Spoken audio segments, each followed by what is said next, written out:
जिसके अंतःकरण में पाप है उसमें ये लक्षण पाए जाते हैं। ये 10 लक्षण जिसके अंतःकरण में हो तो अंतःकरण पापी है।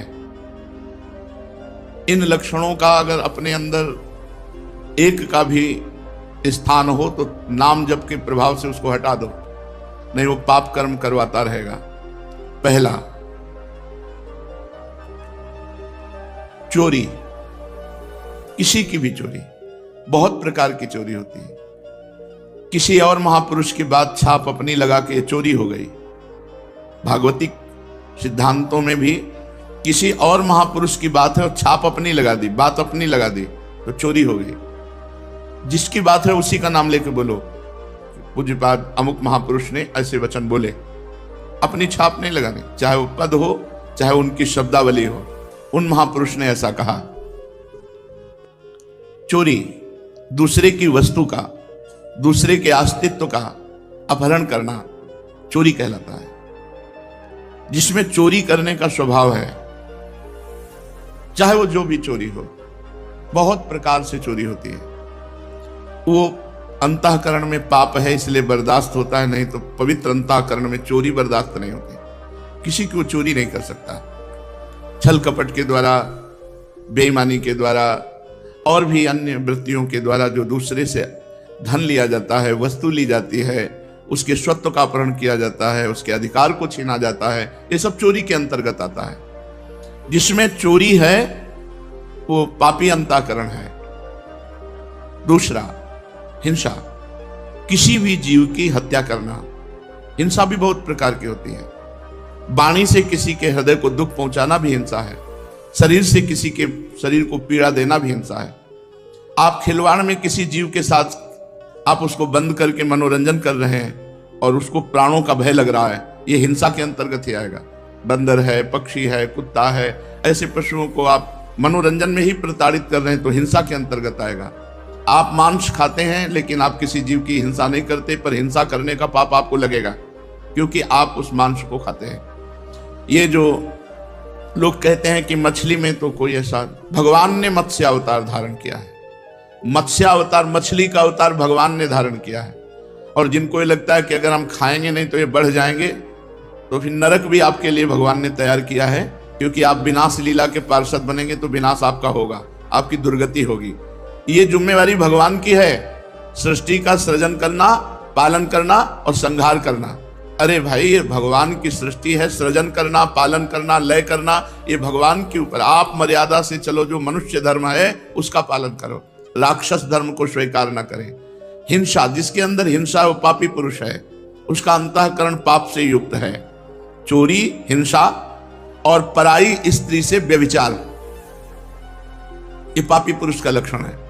जो माताओं बहनों को देखते ही भोग दृष्टि से देखता है, गंदी दृष्टि से देखता है, जो पराये शरीरों के साथ व्यभिचार प्रवृत्ति करता है, वो पापी हृदय है, वो अंतःकरण पाप में है। व्यभिचार बहुत जोर से फैल रहा है क्योंकि इसी से बुद्धि भ्रष्ट होगी और भजन, साधन, धर्म, अध्यात्म, इनसे दूरी बना देगा ये। जहां काम तहां राम नहीं, जहां राम नहीं काम। जैसे सूर्य और अंधेरा एक साथ नहीं रह सकता, ऐसे ही भगवत भजन और काम एक साथ नहीं रह सकता। इसलिए जो व्यभिचार परायण है, पाणी ग्रहण संस्कार करके अपनी पत्नी के साथ संतानोत्पत्ति के लिए क्रिया करना धर्म में काम भगवत स्वरूप है, उसमें पाप नहीं है। लेकिन पराई स्त्री के साथ व्यभिचार प्रवृत्ति, ये महान पाप है। चौथा, असत्य भाषण, झूठ बोलना, ये पापी का लक्षण है। जो बात बात पर झूठ बोलते, तनिक भी तुम्हें भय नहीं लगता झूठ बोलने में? तुम्हारे सुकृत नष्ट हो रहे हैं, तुम्हारी आयु नष्ट हो रही है। नहीं असत्य संपातक पुंजा, क्यों झूठ बोलते हो? उचित वाणी का प्रयोग उचित करो, सत्य बोलो। हृदय में पहले विचार करो कि जो मैं बोलने जा रहा हूं ये दूसरे का अहित तो नहीं करेगा, दूसरे के दिल को तो नहीं दुखाएगा, दूसरे का अमंगल तो नहीं होगा। फिर मधुर वचन, हितकर वचन और थोड़े शब्दों में, ऐसे भगवत मार्ग का प्रतीक ऐसे संभाषण करता है। झूठ का त्याग करना चाहिए। बहुत फैला है झूठ। गोस्वामी जी ने तो लिख दिया, झूठ ही लेना, झूठ ही देना, झूठ भोजन झूठ चबेना। जिसकी देखो बस झूठ पे ही चल रहा है, आओ कुछ खा लो, नहीं खा के आ रहे हैं, बिल्कुल नहीं खाए। झूठ बोलने का एक ऐसा बात को सजा करके बोले, झूठ बोलकर देखो हम निकल गए। कहां से निकल गए तुम? माया ने फंसा लिया, निकल कहां से गए? तुम्हारे पाप एकत्रित हो रहे, तुमने पाप किया, झूठ बोला। पर आज कलिकाल का इतना प्रचंड तांडव है कि कोई ये समझ ही नहीं रहा कि व्यभिचार पाप है, झूठ बोलना पाप है, हिंसा करना, मांस खाना ये पाप है, चोरी करना पाप है, ये समझ ही नहीं रहा। खुले मार्ग में एक महिला जा रही थी, ऐसे जंजीर तोड़ करके गिरा और लोग देख रहे हैं, मतलब लोग ऐसे देख रहे, कोई वीडियो बना रहा है, कोई देख रहा है। ऐसा लगता है इन लोगों की आंखों का पानी मर गया है, इनमें मनुष्यत्व ही नहीं रह गया है। अरे मनुष्यत्व हो तो अपने प्राणों की बाजी लगाकर रक्षा करनी चाहिए। परहित लाग तजय जो देही, संतत संत प्रशंसा तेहि। ये ऐसी कायरता, ऐसा पौरुषत्वहीनता आ रही है कि एक आदमी को 4 आदमी मिलकर के परेशान कर रहे हैं, कोई बोलने वाला नहीं, कोई बोलने वाला, और मनोरंजन और वीडियो बना लेंगे, उसको बचाने की चेष्टा नहीं की जाएगी। एक आदमी का एक्सीडेंट हुआ पड़ा है, आदमी कार से निकलता है, खिड़की खोली, वीडियो बनाया, चलते। ऐसी पशुता आती जा रही है, स्वार्थ वृत्ति आती जा रही है। क्यों? क्योंकि पाप हृदय में विराजमान है। 5वां, चुगली करना। किसी की भी बात अगर आपको करनी तो उसके सामने कीजिए, उसके पीठ पीछे यदि बात की तो चुगली हो जाएगी और ये पाप है। किसी की भी बात करनी तो उसके सामने कीजिए और उसको संबोधन कीजिए, आपने ऐसा किया, आप इसको सुधारिए, तो वो तो हितकर बात हो जाएगी। लेकिन उसके पीछे चले जाने के बाद जब उसकी बात होती है, उसे चुगली कहते हैं और वो पाप होती है। प्रायः ये भी हम पाप नहीं समझते हैं, जहां वो गया देखा गए, बस उसके पीछे उसकी बात निंदा करने लगे, उसकी बात करने लगे, वो चुगली होती है। यही सब भजन को न करने देते हैं, न बढ़ाने देते हैं, न पचाने देते हैं। यही पाप प्रवृत्तियां जिनको हम सावधानी से त्याग नहीं पाते, ये हमारे भजन को छीन करती रहती है। 6वां, पराये अधिकार को अपने में लेने की चेष्टा। किसी की जमीन, किसी की वस्तु, किसी की, बहुत चालबाजियां। क्या करोगे? मर जाओगे यार। ये सब बांध के ले जाओगे, खोपड़ी में बांध के, खोपड़ी भी यही फोड़ दी जाएगी तुम्हारी। एक कपाल क्रिया होती है, वो उसमें श्मशान में होती है, जलती हुई लुखाठी से सर को फोड़ा जाता है। तुम जिंदगी भर खोपड़ी लगाते रहे संसार में, तुम्हारी खोपड़ी फोड़ी जाएगी, अंतिम में खोपड़ी भी फोड़ जाएगी। जैसे मंदिर में खेती लगी है, जमीन लगी है, उसका अन्न धन आप स्वयं अपने प्रयोग में करें, बुजुर्गों ने लगा दिया, इसके बाद आपने अधिकार में अपने ले लिया, ये सब पाप का लक्षण है। कभी किसी की इंच भर जमीन, 1 रुपया, 1 दाना भी लेने की कोशिश मत करो तो आनंदित रहोगे। लेकिन बस किसी तरह माया का ऐसा क्षेत्र बढ़ा है, बस किसी तरह बस अहंकार की पुष्टता होती रहे। 7वां, पराया अनिष्ट चिंतन, अनिष्ट करना। कुछ लोगों का स्वभाव होता है, जो मैं चीज पसंद करूंगा उसे चाहे मैं मर जाऊं लेकिन दूसरे को देने नहीं। ऐसे कई स्वभाव हमने देखे व्यक्ति में। मेरी एक आंख फूटे लेकिन पड़ोसी की दोनों फूट जाए, चलेगा। मेरी एक फूट जाए, पड़ोसी की दोनों फूट जाए तो चलेगा। मतलब बहुत तरह से हम दूसरे का अनिष्ट सोचते रहते हैं। धन्य है उनका जीवन जिनके जीवन में किसी का अनिष्ट सोचने की बात नहीं है। नहीं, प्रायः अनिष्ट, पड़ोसी से पड़ोसी के व्यापार, दुकान वाला पर सामने दुकान वाला, ऐसे आसपास उस वो अगर मर जाए, अगर उसका अनिष्ट हो जाए तो मैं खुशी हो जाऊं, मैं सुखी हो जाऊं, ऐसा चिंतन, ये पाप का लक्षण है, पापी अंतःकरण का लक्षण है। 8वां, बोलने में अश्लीलता, अश्लील भाषण, गंदी बातें। जब देखो तब गंदी बातें कर दो, गिरी गिरी बातें करना, नीच बातें करना। अरे बात करनी है तो सच्चिदानंद भगवान की करो, सिद्धांत की करो, गीता भागवत की करो, हितकर बात करो। अश्लील गंदी बातें क्यों बोलते हो? पापी पुरुष का लक्षण होता है अश्लील संभाषण करना। पूज्य बाबा ने कहा यदि नाम जप करता है, अश्लील भाषण करता है तो नाम जप का कोई प्रभाव नहीं होगा। और 9वां, असंबद्ध प्रलाप, बेमतलब का बोलने का स्वभाव। ऐसे लोग पाप हृदय होता है, इसलिए ऐसे बोलते रहते हैं, असंबद्ध प्रलाप। और 10वां, अभिमान। मैं बस वो अभिमान भरा, ये पाप का लक्षण। जब निष्पाप हो जाओगे तो दैन्य हो जाओगे। अभिमान भगवान के चरणों में समर्पित हो जाएगा। चोरी, हिंसा, व्यभिचार, झूठ, चुगली, परधन की इच्छा, पराया अनिष्ट चिंतन, और अश्लील भाषण, असंबद्ध प्रलाप और देहाभिमान, ये 10 लक्षण पापी में पाए जाते हैं। अगर इनमें से एक भी है तो हटा देना चाहिए, नहीं भजन में बाधा पहुंच जाएगी।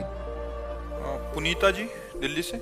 राधे राधे। महाराज जी, माता पिता अपने बच्चों के सुख में जीवन के लिए ईश्वर से कैसे विनती करें, कैसे पूजा करें कि उसका पहली बात तो माता पिता को अपने बच्चों को सदुपदेश देना चाहिए, उनको बैठाल कर सत्य शास्त्र श्रवण कराने चाहिए। आजकल माता पिता बच्चों को केवल आधुनिक विद्या की तरफ ही, तो आधुनिक विद्या पढ़ करके उद्दंड हो रहे हैं बच्चे। अध्यात्म का ज्ञान ना होने के कारण आधुनिक विद्या पढ़ते हैं, बेविचार, व्यसन, हिंसा, चोरी, इधर इनकी गति हो रही। तो वो विद्या ही क्या जो ऐसे गंदे आचरणों में ले जाए। विद्या तो वही विद्या है, विद्या विनयम ददाति, जो सौम्यता, विनय, गंभीरता, ब्रह्मचर्य और समस्त दैवी संपदा को लावे, उसी को विद्या कहते हैं। तो माता पिता को यदि अपने बच्चों का कल्याण और मंगल चाहिए तो उनको बचपन से भगवान नाम जपने की प्रेरणा करें, उनको भगवान के पावन चरित्र सुनाएं और सिद्धांत की बातें बतावें, जिससे आध्यात्मिक होकर आधुनिक विद्या का अध्ययन करते हुए संसार में एक आध्यात्मिक पुरुष बने। बिना अध्यात्म के जीवन बेकार है। अब जिसके जीवन में अध्यात्म नहीं, वो मरा हुआ जीवन है। मनमानी आचरण करके केवल वो दुख भोगेगा। जहाँ अध्यात्म है तहाँ डर है कि हमको ये काम नहीं करना चाहिए, ये गलत है और ये सही है, ऐसा निर्णय करने की बुद्धि होती है। और जिसकी ऐसा निर्णय करने की बुद्धि नहीं तो पशु है। जिन्हरि भगत हृदय नहीं आनी, जीवित 100 समान ते प्राणी। तो अपने बच्चों को बैठाल करके रामायण सुनाओ, भगवत गीता सुनाओ, भागवत सुनाओ, अच्छी बातें सुनाओ, नाम जपने की प्रेरणा करो, पूरे परिवार के बड़े जनों के पैर छूने की आज्ञा करो, गलत आचरणों का परिचय बताओ कि ऐसे ऐसे गलत आचरण होते हैं, इधर नहीं जाना चाहिए, ऐसे गंदे बच्चे होते हैं जो ऐसे गलत आचरण की शिक्षा देते हैं, उनसे दूर रहना चाहिए।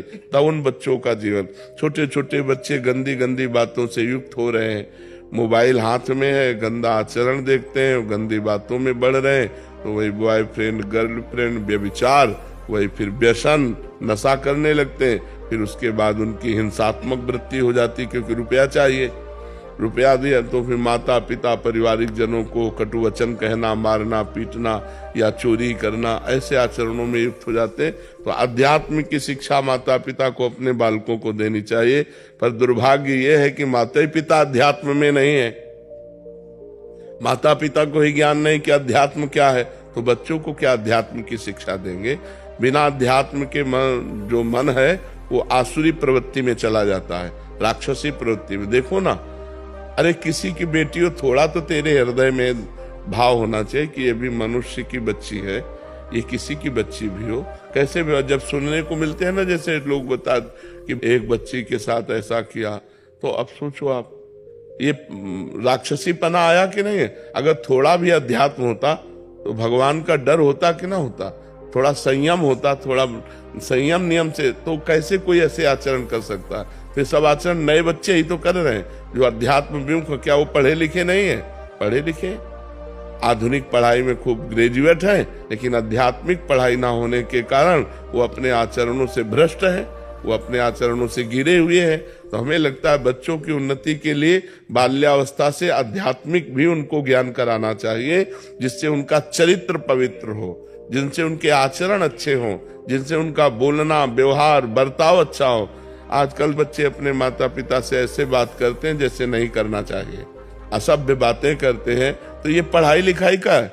पढ़ाई लिखाई का तो यह है कि अपने बड़े बुजुर्गों से हाथ जोड़ के बात करना, नम्र बात करना, उनकी बात स्वीकार करना, उनके चरण स्पर्श करना, ये सब बातें भूल जा रहे हैं। तो हम इसीलिए कहते हैं अपने बच्चों को बैठाल कर धार्मिक प्रवचन सुनाओ, धार्मिक ग्रंथों को सुनाओ, नाम जप करवाओ, पवित्र भोजन करने की उनको शिक्षा दो, पवित्र आचरणों की शिक्षा दो, तब उनका जीवन उत्तम और महान बनेगा।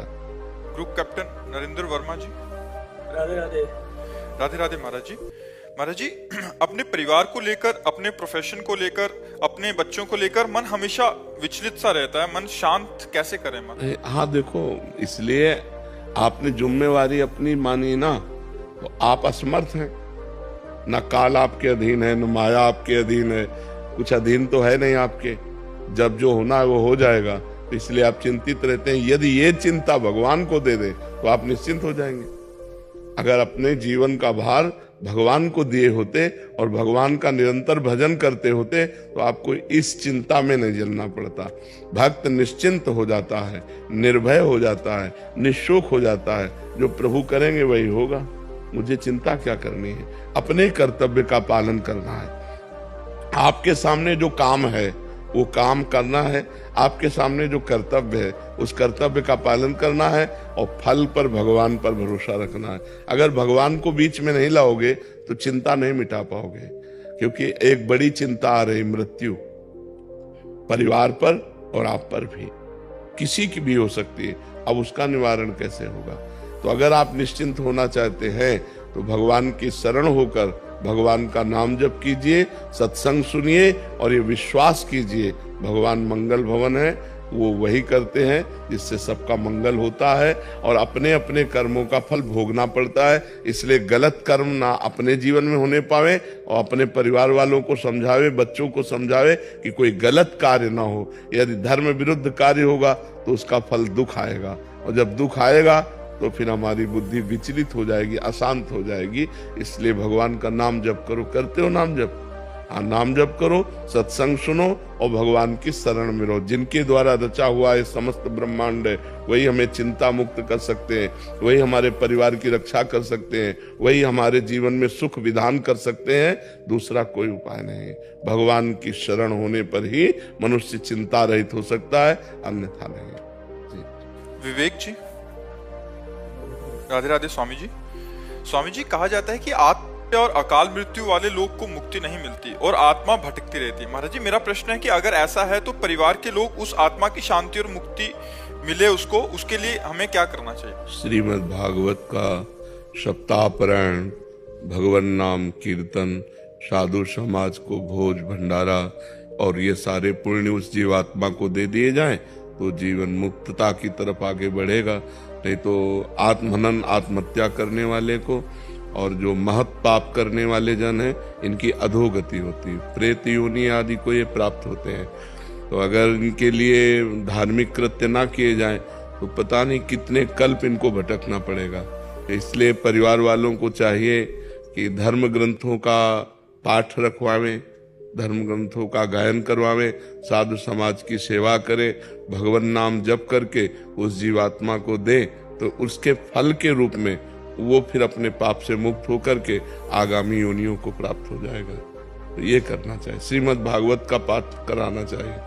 श्रीमद् भागवत में महात्मा में आता है कि एक धुंधकारी नाम का आदमी जो था वो बड़ा पापी था, कई वैश्याओं से संसर्ग करता था, हिंसा करता था, चोरी करता था। तो एक दिन वो कहीं राज खजाने से चोरी करके लाया तो वैश्याओं ने सोचा कि अगर हम इसको मारती नहीं है तो एक दिन राज कर्मचारी सब धन पकड़ के ले जाएंगे, हमको भी पकड़ के ले जाएंगे और ये मारा जाएगा, तो मारा जाना निश्चित है। तो उन पांचों वैश्याओं ने उसे बांध दिया सोते हुए और उसके मुख में आग के अंगारे रखे, फिर भी नहीं मरा तो गला घोट करके किसी तरह उसको मारा। तो वो अधोगति को प्राप्त होकर प्रेत योनि को प्राप्त हुआ, भयंकर प्रेत। तो उनके एक भाई थे गोकर्ण जी, बड़ी कथा है। तो गोकर्ण जी तीर्थ यात्रा करके आए हुए थे, घर में शयन कर रहे थे तो कभी भेड़ा बन जाता, कभी सिंह बन जाता, कभी इंद्र बन जाता। तो उनका ये विपरीत दशा को प्राप्त हुआ। कोई देव तो है नहीं, ये प्रेत है। तब पूछा तुम कौन हो? तो उसकी बोलने की सामर्थ्य नहीं थी। तो उन्होंने गायत्री मंत्र जप करके जब उस पर जल छिड़का तो उसके पाप थोड़े नष्ट हुए। तो वो बोला मैं तुम्हारा भाई धुंधकारी हूँ, पाप करने के कारण मैं प्रेत योनि को प्राप्त हो गया हूँ। उनका तुम्हारे लिए तो मैंने पिंडदान किया है। बोले उससे मेरा कल्याण होने वाला नहीं। तब गोकर्ण जी ने भगवान सूर्य से पूछा तो भगवान सूर्य ने श्रीमद् भागवत महापुराण बताया। तो 7 दिन में श्रीमद् भागवत के श्रवण मात्र से धुंधकारी प्रेत योनि से मुक्त होकर भगवान के पार्षद स्वरूप को प्राप्त हुआ और सबके बीच में विमान आया और बैठकर भगवान के धाम को गया। तो जो अधोगति को प्राप्त जीव हैं उनके कल्याण के लिए श्रीमद् भागवत, भगवान नाम कीर्तन, साधु सेवा, नाम जप, ये करके उसको प्रदान किया जाए तो उसका कल्याण निश्चित हो जाएगा, निश्चित। मीत राव जी। श्री राधा वल्लभ श्री हरिवंश महाराज जी, आपके चरणों में कोटि कोटि प्रणाम। महाराज जी, सत्संग में एक बार सुना था कि जो दीन है वही अनन्य है, जो अनन्य है वही दीन है। महाराज जी, दीन का तात्पर्य होता है अहंकार रहित पुरुष। दीन कोई गरीबी को नहीं कहते। जो ये दैन्य शब्द है, अहंकार रहित। भक्तों में बड़ी दीनता देखी जाती है, विनम्रता देखी जाती है, बड़ी शालीनता देखी जाती है, गंभीरता देखी जाती है। वो अहंकार रहित होते हैं। ये अहंकार ही सृष्टि का मूल है, जो हमें अज्ञान में फंसाकर, देह भाव में फंसाकर नाना प्रकार के कर्म करवाता है। संस्कृति मूल शूल प्रद नाना, सकल शोक दायक अभिमाना। ये समस्त दुखों को देने वाला अभिमान, जैसे मैं पुरुष हूँ, मैं धनवान हूँ, मैं विद्वान हूँ, मैं कुलवान हूँ, बहुत प्रकार का अभिमान होता है। ये अभिमान ही दुख देने वाला है। अगर ये अभिमान भगवान की कृपा से नष्ट हो जाए तो उस स्थिति का नाम दैन्य है। यही दरबार दीन को आदर रीति सदा चली आई। दीनता, कोई अभिमान नहीं, अपने को सबसे छोटा समझना। तो ये दीनता भगवान के भजन से, शास्त्र स्वाध्याय से जब ज्ञान प्रकट होता है तब आती है कि सब में वही राम रमा हुआ है, किससे अभिमान करें। यहाँ भी वही है, सब में वही रमा हुआ है, इसलिए वो दैन्य हो जाता है, अहंकार नष्ट हो जाता है। जब हम दूसरे को देखते हैं तब अहंकार आता है, जब अपने इष्ट को देखते हैं तो अहंकार नष्ट हो जाता है। तो इष्टाकार वृत्ति, भगवदाकार वृत्ति, ये ब्रह्माकार वृत्ति, ये भजन से आती। जितना नाम जप करोगे उतना ही आपके अंदर शुद्ध ज्ञान होगा, और जितना शुद्ध ज्ञान होगा तब उतना अहंकार नष्ट होता चला जाएगा। अहंकार नष्ट हुआ पूरा कि आप जीवन मुक्त हो गए। और उसी अहंकार की नष्ट स्थिति का नाम दैन्यता है।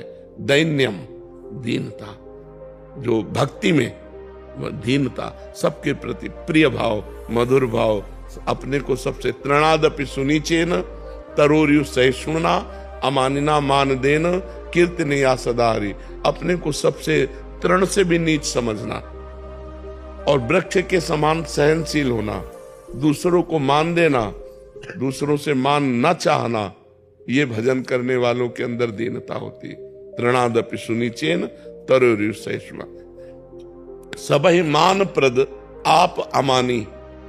सबको मान देते हैं, लेकिन अगर उनको कोई प्रणाम या मान देने लगे तो मैं योग्य नहीं हूं, ऐसा उनके नहीं। सबहि मान प्रद आप अमानी। ऐसे प्राणी जगत को पावन करने वाले होते हैं, जिनके अंदर ये दीनता आ जाती है कि मैं तो किसी योग्य नहीं, अधम जीव हूं, सब में मेरा प्रभु विराजमान है। सबसे झुक के रहना, ये दीन भाव भक्तों में देखा गया है। बहुत प्रिय भाव, बहुत मधुर भाव, सबको सम्मान देना, आप अमानी रहना, अहंकार रहित, ये भागवतिक गुण है। दीनता भगवान को बहुत प्रिय। ये दरबार दीन को आदर रीत सदा चली आई। ये दीन प्यारे वेद पुकारे द्रवहु सुश्री भगवाना। दीन जिसको प्यारे हैं, तो दीन बनना नाटक करना नहीं। जैसे ये नाटक हो सकता है जब सामने से कोई कहे, अपने को लगे कि हाँ मैं ऐसा है, मैं ऐसा हूं प्रभु, आप जैसा करें, और अपने को गुस्सा ना आए तो समझो कि हमारे अंदर दैन्यता जागृत हो। क्योंकि अहंकार रहित पुरुष को फिर क्रोध नहीं आता। क्रोध तब आता है जब अहंकार होता है, अपने में बल का आवेश होता है, तब आता है। या फिर भगवान प्रेरित करें दुष्टों के विनाश के लिए तो फिर आता है। तो पर वो दैन्य भक्त सदैव अपने स्वभाव में दैन्य ही रहता है। शुभम शर्मा जी, ग्वालियर से। राधे राधे। राधे राधे महाराज जी। महाराज जी, क्या देह त्यागना भी प्रारब्ध हो सकता है? अर्थात भागवतिक ऊर्जा से भूल चूक में प्राप्त की बुद्धि एवं अहम को भी नष्ट करना प्रारब्ध हो सकता है? देह त्याग का मतलब अहम को खत्म करना है। नहीं, अहम को खत्म करना, देह त्याग थोड़ी करना है। तो आपका क्या लक्ष्य है कहना? जो जिन चीजों को समझा है भागवतिक ऊर्जा से, जो नहीं समझना चाहिए था, उसे नष्ट करना। क्या समझना है और क्या भागवतिक ऊर्जा से समझा जो नहीं समझना चाहिए? बोलिए, आप बताइए। जैसे किसी सिद्धि की प्राप्ति के रास्ते पर निकल जाना, अरे भगवान की भगवत ऊर्जा से जो स्थिति होती है वो जगत मंगल के लिए होती है। वो अपना मंगल और दूसरों का मंगल करती है। उसे नष्ट करने की सामर्थ्य तुम्हारे में कहाँ गई? क्या ये प्रारब्ध हो सकता है कि अब जो इस शरीर में जो मैंने चीजों को समझ लिया है, क्या समझा है मुझे भी तो बताओगे? कृपा करके 4 लोग और सुनेंगे कि आपने क्या समझा है। जैसे महाराज जी सब कुछ लीला है, कि कुछ भी लीला के परे नहीं है। हाँ। जो मैं हूँ वही यहाँ पे है। हाँ। तो मैं जब दुख दे रहा हूँ या मुझे दुख मिल रहा है, जी। नहीं, दुख मिल किसको रहा है? जब इतनी ऊंची बात कर रहे हो तो दुख की संज्ञा किसको है? आत्मा तो नैनम छिन्दन्ति शस्त्राणि नैनम दाति पावका न चैनम क्लेदेन त्यापो न शोष्यति मारुता। अग्नेयास्त्र में सामर्थ्य नहीं कि जला सके, वायुआस्त्र में सामर्थ्य नहीं कि उड़ा सके, वरुणास्त्र में सामर्थ्य नहीं कि उसे भिगो सके, तो दुख कैसे स्पर्श कर सकता है? दुख है क्या? भ्रम। किसको? किसी को दुख नहीं है। दुख भ्रमात्मक पुरुष को होता है। जब ये ज्ञान हो गया कि जो मैं हूं वही तुम हो और वही सारा जगत है, तो फिर दुख कहाँ है? विचार करके देखो, कहाँ दुख है? आप कहते हो मैं उस विचार को नष्ट कर दूं, किसको? कौन सी स्थिति है? लेकिन उसके रास्ते में जैसे आप बताते हैं कि जब भगवत प्राप्ति के रास्ते पर जब चलते हैं तो संसार के जब ये अनुभव, सुनो, अभी तुम बच्चा हो, जब ये अनुभव हो जाएगा कि जो मैं हूं वही तुम हो, वही सारा जगत है, तो जड़ चैतन्य सब कुछ भगवत स्वरूप है, अब रास्ता कहां रह गया? वो तो पहुंचा हुआ पुरुष है। लेकिन उसके बाद अगर लेकिन लगता है, देखो, लेकिन लगता है तो बच्चा, केवल तुम बुद्धि से बात कर रहे हो, स्थिति पाई भर की नहीं है। स्थिति के अंतर्गत जब बात आती है तब ये नहीं होता है। अभी उस स्थिति को प्राप्त करने की चेष्टा की जाए तो फिर बात की जाए। उस स्थिति को प्राप्त करने की चेष्टा करना चाहते हो क्या? तुम तो नष्ट करने की बात करते हो। वैसे नाम जप करो, भगवान का नाम जप करो और गंदी बातों से बचो। हमारी प्रार्थना, गंदे आचरण जो होते हैं उनका त्याग करो और भगवान का नाम जप करो, सब ठीक हो जाएगा, सब ठीक हो जाएगा। नाम जप में बहुत सामर्थ्य है। नाम जप में जो बैठ गया वो सब जीत गया। कोई ऐसा प्रारब्ध हो सकता है जो नाम जप से और ध्यान से ना कटे, तो उसके लिए कुछ और चीजें की जाए? तो ऐसा प्रारब्ध नहीं होता। कोई भी इतना नाम जप कर जाए, हर प्रारब्ध नष्ट हो जाएगा, हर प्रारब्ध नष्ट हो जाएगा। जैसे हम तुम्हारे सामने बैठे, हमारी दोनों किडनी फेल है, थोड़ी देर बाद अभी डायलिसिस में जाएंगे। प्रारब्ध है, हम नष्ट करना नहीं चाहते, हम उसे भोगना चाहते हैं। अपने भजन से भगवान की प्राप्ति करना चाहते हैं। हमें प्रभु के विधान को देखना है। हमें अपने जप तप के द्वारा प्रभु के विधान को थोड़ी बदलना है। उसी विधान को, यदि अच्छा लाभ संतुष्ट हो, जैसी परिस्थिति भगवान दे रहे हैं उसमें मैं संतुष्ट हूं। काहू सो कछु न चाहूंगा, न भगवान से न किसी जीव से, शांति। और जो बाधाएं आती हैं वो भजन के द्वारा इतना ज्ञान होता है कि उनका निवारण भी होता है। जो बाधाओं में फंसता कौन है? अज्ञानी। अगर भजन करोगे तो इतना ज्ञान आएगा। पहले भजन तो करो डट के, तो अपने आप तुम्हारे अंदर शुद्ध ज्ञान आ जाएगा। ये तर्क वितर्क शांत हो जाएगा और ठीक रास्ता अपने आप प्रकाशित हो जाएगा। नाम बहुत बड़ी सामर्थ्य है बच्चा। नाम में भगवान को अधीन करने की सामर्थ्य है। सुमिर पवन सुत पावन नामू, अपने बस करी राखे रामू। भगवान को भी अधीन कर ले, ऐसे नाम में जप में महिमा है। तो प्रारब्ध क्या चीज है? प्रारब्ध पूर्व का किया हुआ पाप कर्म या पुण्य कर्म, प्रारब्ध वही बनता है आकर। प्रारब्ध कोई देवता थोड़ी, हमारा किया हुआ पीछे का कर्म ही प्रारब्ध बनता है आकर के। तो अगर हम नवीन कर्म भजन डट के करेंगे तो प्रारब्ध को परास्त कर देंगे पीछे वाले को। अब यह है कि पीछे वाला है 500 ग्राम और आपका भजन है 50 ग्राम, तो कुछ होने वाला नहीं। आपका भजन जब 500 से ऊपर चले तब वो दबेगा जा करके। तो प्रारब्ध के अनुसार जब भजन उस कोटि का हो तो प्रारब्ध नष्ट हो जाए। अपने लोगों को भजन चुन्न पुण्य है और प्रारब्ध पहाड़ की तरह वो दबाए डाल रहा है। तो माला चलाते हुए भी उसको कष्ट हो रहा है, वो चिंता हो रही है, उसको शोक हो रहा है, क्योंकि प्रारब्ध बहुत प्रबल है। तभी तो कहते बहुत होश में रहना चाहिए। हम अनजाने में बहुत से पाप कर लेते हैं। अरे जो मुर्गा मुर्गी मछली बकरा बकरी ये सब खा रहे हैं, ये पाप नहीं है क्या? उस जीव के हित। अब वो जब आएगा तब आप सुधर चुके होगे, माना। आप सुधर गए कि हमने सब छोड़ दिया, लेकिन पीछे जो किया है वो पीछा थोड़ी छोड़ेगा, वो आपको गिराने की कोशिश करेगा। तो अब डट के भजन करो तो वो तुम्हें नहीं गिरा पाएगा। भजन के द्वारा ये सब बात बनेगी बच्चा, भजन नहीं तो कुछ नहीं। ये ज्ञान विज्ञान माया के आगे काम नहीं करता। शिव वीरन